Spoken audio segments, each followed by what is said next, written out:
Boa noite a todos. Aqui estamos uma vez mais para vos apresentar, relembrar um conto, uma história, um facto da nossa prática cristã. Hoje, véspera do início de um mês muito importante para nós cristãos, mês dedicado a Maria, Mãe de Jesus e Nossa Mãe, vamos refletir sobre o Rosário. Como todos sabemos, Maria fez-nos um pedido muito importante para que rezássemos o terço todos os dias. Mas vocês sabem qual é a origem do Rosário? Bom, eu fui pesquisar e eis o que eu descobri. O Rosário é uma oração contemplativa, bem de acordo com a figura de Maria, que guardava e meditava no seu coração os mistérios de Cristo. O costume de contar pequenas orações de repetição nos dedos, por meio de pedrinhas ou grãos, ou unidos por um fio, é muito antigo e utilizado por muitas religiões. No cristianismo, isto verificava-se entre os monges dos séculos IV e V, isto é, mais ou menos entre os anos 300 e 400. Inicialmente, a recitação da Ave Maria era feita sem a inclusão de factos, isto é, sem os mistérios da vida de Cristo. Entre 1410 e 1439, o monge Domingo de Prússia, da Alemanha, introduziu uma espécie de saltério mariano com 50 Ave-Marias, mas cada uma era seguida de uma referência a uma passagem do Evangelho, como se fosse uma ejaculatória. A iniciativa do monge teve plena aceitação. Os ditos saltérios marianos multiplicaram-se. Chegou a ter em torno de 300 referências ao Evangelho. Depois, mais tarde, um dominicano, Alain de La Roche, entre 1428 e 1475, empenhou-se na promoção do saltério mariano, que começou por se chamar Rosário da Bem-aventurada Virgem Maria. Um outro dominicano, Alberto de Castelo, em 1521, simplificou um pouco o Rosário, escolhendo 15 passagens do Evangelho para meditação a cada 10 Ave-Marias.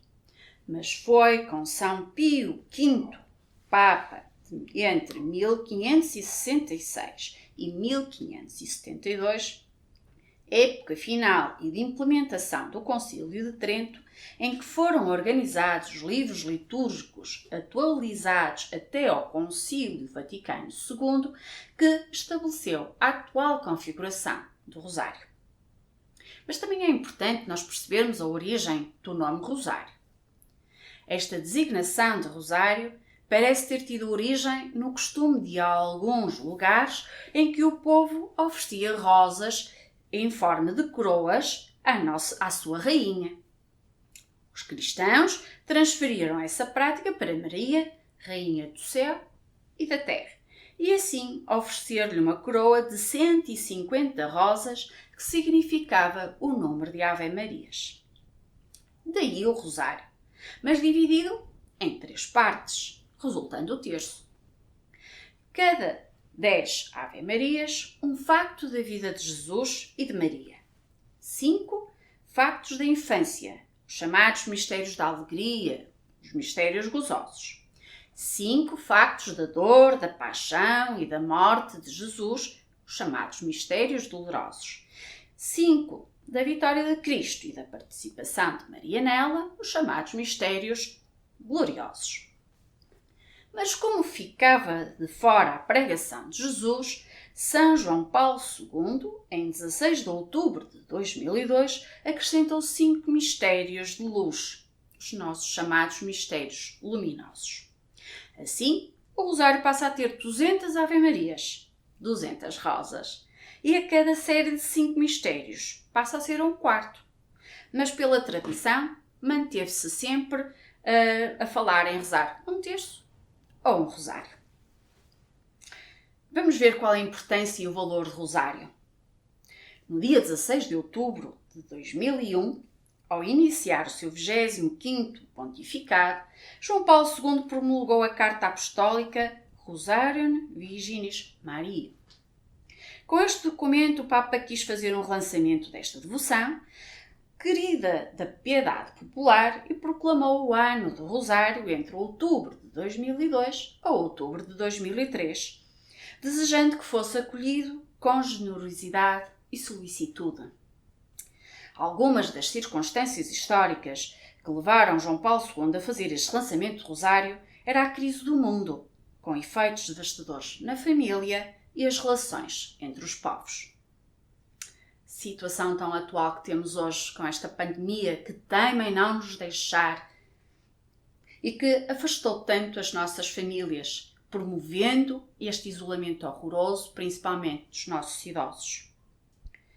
Descobrir novamente o Rosário significa mergulhar e manter a fé na contemplação do mistério daquele que é a nossa paz, o nosso caminho, a nossa luz. O Rosário faz-nos aprender a compreender Cristo através de Maria. Pedimos a Cristo com Maria e anunciamos Cristo com Maria. Também oferece o segredo para o cristão conhecer Cristo de forma profunda e envolvente. Por outro lado, o conhecimento de Cristo leva ao conhecimento do mistério do ser humano.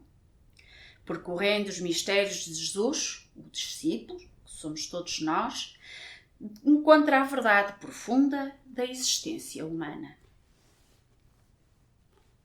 Um dos significados da palavra mistério é o de realidade de salvação, sinal de graça divina. Mistérios são as palavras, os gestos e sinais de Jesus. O mistério é o Evangelho no seu conjunto. Mistério é especialmente Jesus. Ele é o grande sinal revelador do Pai. Como João nos dizia, de tal modo amou Deus o mundo que lhe enviou o seu próprio Filho, a fim de que todo o que nele crer não pereça, mas tenha a vida eterna. Os mistérios do Rosário surgem de compromissos e sugerem-nos compromissos muito abrangentes. Os gozosos contemplam a vida escondida do menino Jesus e propõem aceitar e promover a vida. Os da luz ressaltam o anúncio do reino de Cristo e exortam a viver as bem-aventuranças. Os dolorosos apresentam Cristo crucificado e exigem que nos inclinemos, como sireneus, sobre o ser humano que sofre. Os gloriosos contemplam Cristo ressuscitado, o que significa compromisso na renovação de todas as coisas. A oração do Rosário tornou-se realmente também muito importante pela oração pela paz no mundo, pela família. Dois aspectos do mundo de hoje deram motivação especial também ao nosso Papa, Francisco, para que relançou então e nos relança este desafio, agora neste mês de maio, rezar o Rosário, e deu-lhe duas intenções prioritárias. Então, o fim desta pandemia e também rezarmos pela família, que continua a ser a tradição de confiar a sua eficácia também ao mistério de ser família em Cristo e por Cristo. Rezado com fervor, o Rosário leva a encontrar Cristo, contemplados nos mistérios, e impulsiona a encontrá-lo nos irmãos. Contemplando Cristo em criança nascida em Belém, sem lugar na hospedaria e perseguido por Herodes, como não pensar nas crianças que sofrem em todo o mundo? Contemplando na revelação do amor do Pai, como não empenhar-se em irradiar as bem-aventuranças no nosso dia-a-dia? Contemplando nos mistérios da dor, como não viver a solidariedade com os mais sofredores? Mais ainda, fazendo-nos fixar o olhar em Cristo, o Rosário propõe agir como Ele, tornando-nos construtores de paz e de unidade. A família que reza unida ao Rosário produz, em certa medida, o clima da casa de Nazaré. Põe-se Jesus no centro, partilham-se com Ele alegrias e sofrimentos. coloca-se nas suas mãos necessidades e projetos e dele se recebe a esperança e a força para o caminho. Rezar o rosário pelos filhos e com eles, os pais estão a apresentar as etapas de crescimento de Jesus, desde a encarnação à ressurreição, como um ideal de vida. Ao mesmo tempo, estarão a realizar a catequese da oração. Por tudo isto, o rosário permanece um tesouro a ser descoberto e vivido por todos nós, como nos pediu em diversas ocasiões a nossa Mãe do Céu. Deixo-vos um desafio. No próximo domingo, Dia da Mãe, ofereçam às vossas mães algo que não se compra e que não tem preço. Vamos rezar o terço pelas nossas mães ou por elas. Que o amor da nossa Mãe do Céu nos acompanhe sempre, nos proteja e nos ensine a Jesus no seu caminho.